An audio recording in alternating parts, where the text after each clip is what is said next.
झारखंड में बीजेपी ने तय किया सभी 81 सीटों का प्लान।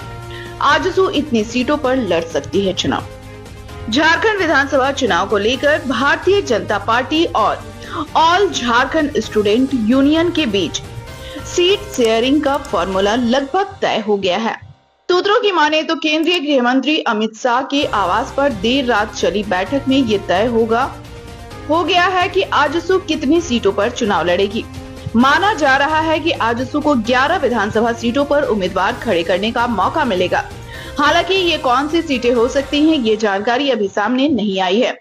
अगले 1-2 दिन में आधिकारिक रूप से सीट बंटवारे की घोषणा कर दी जाएगी। 2019 में बीजेपी आजसू ने अलग अलग लड़ा था चुनाव। बता दें कि 2019 में विधानसभा चुनाव में बीजेपी और आजसू ने अलग अलग चुनाव लड़ा था, क्योंकि दोनों के बीच सीटों को लेकर सहमति नहीं बन पाई थी। तब अकेले आजसू ने 52 सीटों पर चुनाव लड़ने का फैसला किया था, जिसका नुकसान दोनों पार्टियों को ही भुगतना पड़ा था, जिसकी वजह से झारखंड मुक्ति मोर्चा ने सरकार बनाई और बीजेपी को विपक्ष की भूमिका निभानी पड़ी।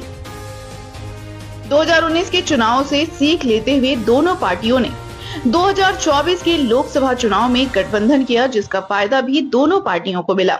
बीजेपी ने झारखंड की 13 लोकसभा सीटों पर और आजसू ने 1 सीट पर अपना उम्मीदवार उतारा था, जिसमें से बीजेपी ने 8 और आजसू ने 1 सीट पर जीत दर्ज की थी। सत्ता में वापसी के लिए पूरा जोर लगा रही बीजेपी अभी वर्तमान में झारखंड मुक्ति मोर्चा की सरकार है। कांग्रेस और राजद उनके सहयोगी दल हैं।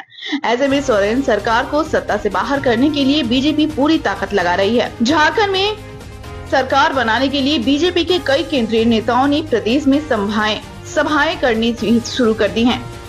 वो लगातार हेमंत सोरेन सरकार पर हमला बोल रहे हैं। बीजेपी आदिवासियों की सुरक्षा और बांग्लादेशी घुसपैठ का मुद्दा जोर शोर से उठा रहे हैं।